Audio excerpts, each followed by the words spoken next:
मेरे माता पिता के यहाँ कोई धार्मिक कार्य पड़ गया, मेरे माता पिता नहीं बुलाए, तो मुझे मालूम हो रहा है मेरे घर में कोई धार्मिक कार्य हो रहा है, तो मैं बिना बुलाए भी जा सकती हूँ। उस समय आप मुझे प्रताड़ित नहीं कर सकते हैं। बोलिए सियावर रामचंद्र की जय। ये 7 वाक्य में लड़की वचनबद्ध कराई दोनों लड़कों को। तब पंडित जी लड़कों का वचनबद्ध लड़कियों को करा रहे हैं। तो वर महोदय कहते हैं कि मैंने तो आपके 7 वचनों को स्वीकार तो कर लिया, लेकिन मेरे भी कुछ वचन हैं बिल्कुल, जिसे अगर आप मानती हैं तो मैं आपको अपनी बाह मांगनी बनाने के लिए तैयार हूँ। देखिए, वचन कहते किसको है, ठीक ना। वचन होता क्या है?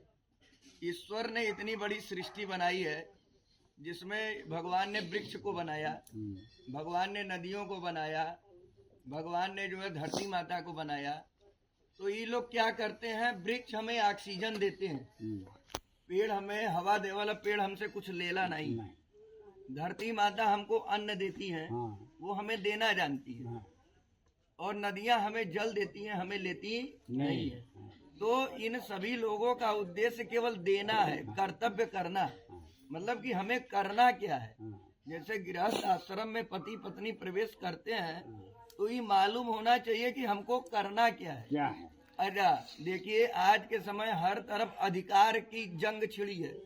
ये पर हमारा अधिकार हो, ये हमारा अधिकार हो, बिल्कुल। लेकिन मनुष्य अपना कर्तव्य भूल गया कि हमको करना क्या है। और जो करना है उसी को वचन कहते हैं, ठीक ना। और देखिए, कर्तव्य अधिकार की सीमा एक अधिकार तक है, लेकिन कर्तव्य की सीमा अनंत है।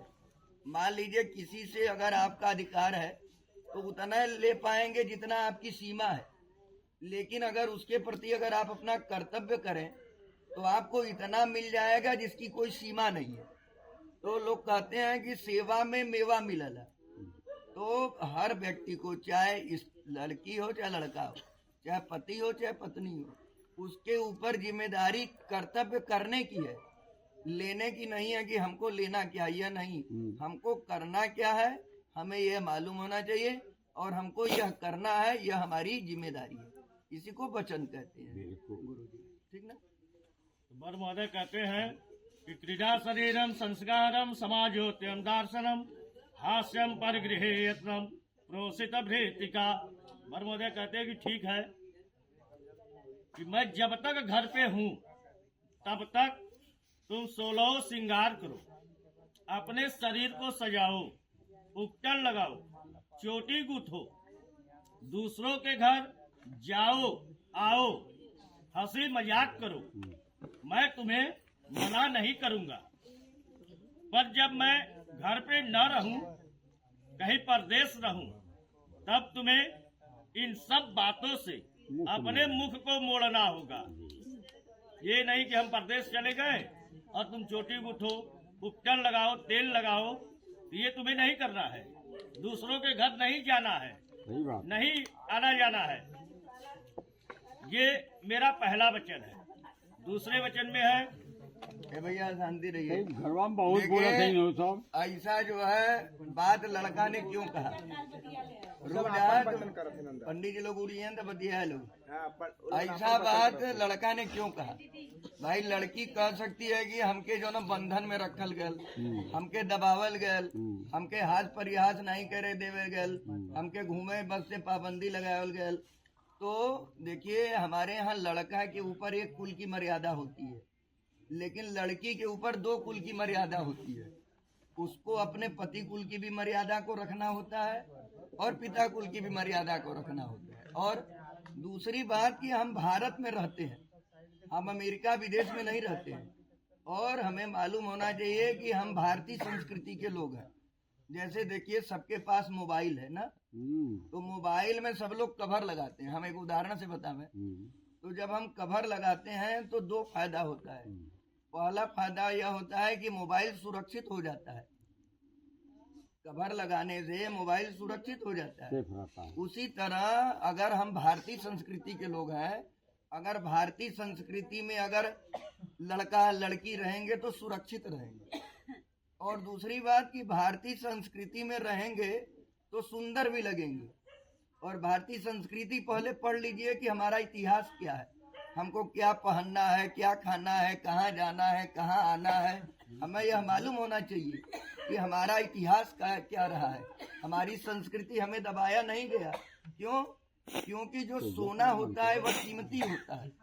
सोना कोई दरवाजे पर नहीं फेंकता, लोहा लोग दरवाजे पर फेंक देते हैं, लेकिन सोना लोग तिजोरी के अंदर जो सुरक्षित रखते हैं। अभी ना क्यों? बना, क्योंकि अभी वह खुलावत कीमती है। होता है। उसी तरह हमारे यहाँ जो लड़कियां होती हैं, बहू बेटियां होती हैं, यह मूल्यवान होती हैं, यह कीमती होती हैं।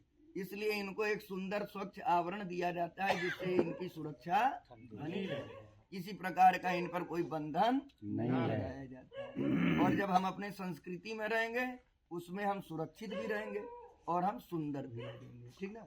क्यों? क्योंकि किसी भी लड़का और लड़की से उसके बाप की पहचान होती है। ठीक ना? लोग उसको देख करके पूछते हैं कि भैया केकर लड़का हो। ठीक ना? उससे पूछते हैं कि जो है केकर लड़की हो। ठीक ना? तो उससे उसके पति कुल की पहचान होती है, उसके पिता कुल की पहचान होती है। तो उससे व्यक्ति गेस कर लेते हैं कि इसको किस प्रकार का संस्कार मिला है। क्योंकि हम जैसा करेंगे, अच्छा करेंगे तो हमारे बाप को प्रशंसा मिलेगा, हमारे पति को प्रशंसा मिलेगा। अगर हम गलत करेंगे तो हमारे बाप को गाली मिलेगा, हमारे पति को का अपमान होगा। इसलिए कन्या पक्ष के ऊपर जिम्मेदारी ज्यादा रहता है। द्वितीय वचन। दूसरे वचन में वर महोदय कहते हैं कि विष्णु वैश्वानर साक्षी ब्राह्मण ज्ञाति बांधवा पंचम ध्रुव महालोक्यम साक्षितायाम ममागता। यानी तुम्हारा विवाह जो मेरे साथ हो रहा है इसके साक्षी हैं भगवान विष्णु। जो ये मंडप में कलश रखा जाता है, कलश के मुख में ही भगवान विष्णु का वास है, मध्य में भगवान रुद्र का, और कलश के पेंदी में भगवान ब्रह्मा का वास होता है। यहाँ भगवान विष्णु सबसे ऊपर कंठ में है, इसीलिए भगवान विष्णु को यहाँ साक्षी माना जाता है। दूसरे हैं वैश्वानर अग्निदेव, जो ये प्रत्यक्ष हवन की अग्नि जलती है। तीसरे हैं ब्राह्मण आचार्य, जो हमारे और तुम्हारे विवाह कार्य को संपन्न करा रहे हैं। चौथे हैं अपनी जात बिरादरी, अपने भाई बंधु और पर जात, जो कि हमारे और तुम्हारी बिरादरी से अलग है, दूसरी जात के हैं। ये चार तो ऐसे हैं कि एक बार मुकर भी सकते हैं, लेकिन पांचवा एक अटल सत्य है जो अपनी स्थान से सुई की नोक के बराबर भी नहीं हिल सकता है। वे पांचवा है ध्रुव तारा। ये पांच हमारे और तुम्हारे विवाह के साक्षी हैं। तेजा ऊपर तारा देख लो भैया, तू लोग देखिए ऊपर, देखिए ऊपर तारा देख लो, दर्शन कर लो। देखिए ऐसा है कि तीसरे वाक्य में जो है साक्षी मनाया गया। क्यों? दूसरे वाक्य में साक्षी मनाया गया, क्यों मनाया गया? देखिए आज इतना प्रकार का जो है कानून बना है, लेकिन फिर भी अपराध हो रहा है, फिर भी पाप हो रहा है। लेकिन पहले अपराध नहीं होता। क्यों नहीं होता था? लोगों के मन में दो बात थी। पहली बात लोगों के मन में ये रहल कि ये हम करब तो कहाँ भरब। ठीक ना? और लोगों के मन में ये बात थी कि भगवान हमके देखत हुई है। ठीक ना? और आज क्या है कि कैमरा लगा ला लेकिन फिर भी गायब हो जाता। ठीक ना? तो जब तक हमारे मन में ईश्वर के प्रति डर नहीं होगा कि हमारे समस्त कार्यों को, कर्मों को भगवान देख रहे हैं, और यह विवाह हुआ है तो कल को लड़का लड़की के ही ना कहे क्यों कि हम विवाह ना मानी, या जो ना कि विवाह से हमारा मतलब नहीं है। ठीक ना? हर स्थिति में देखिए हमारे यहाँ भारतीय संस्कृति है और विवाह एक बार होता है हर स्थिति में। उसके बाद हमें अपना कर्तव्य पालन करना है। ठीक ना? हमारे मन का हो रहा है तो भी हमें अपने कर्म को करना है, हमारे मन का नहीं हो रहा है तो भी हमें अपना कर्म करना है। क्यों? क्योंकि हम दूसरे को बदल नहीं सकते, लेकिन अपनी जो जिम्मेदारी है, अपना कर्तव्य हमको करना है। सामने वाला गलत करता है उससे हमारा मतलब नहीं है, हमें क्या करना ये हमारी जिम्मेदारी है।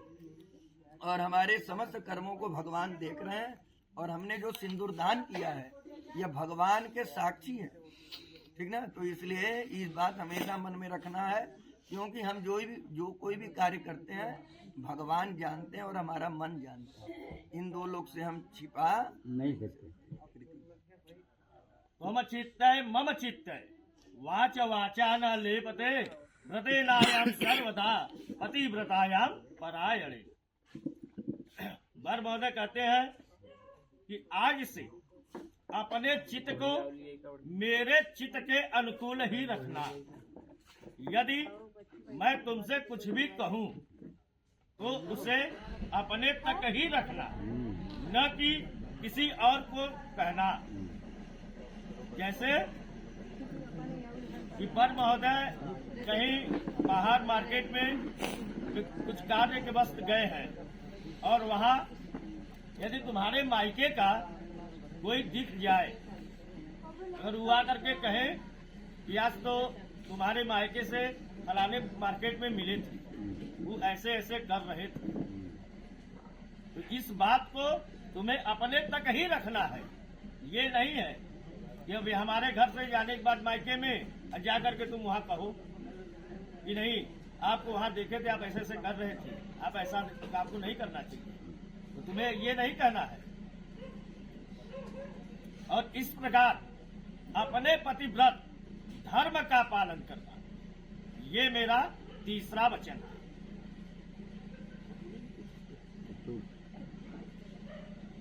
चौथे वचन में कहते हैं ममम तुष्टोभ्यम कर्तव्यना भक्ति नायाम गृहे सदा अनाहुतायाम गमिष्यामि प्रतिपाल्यते।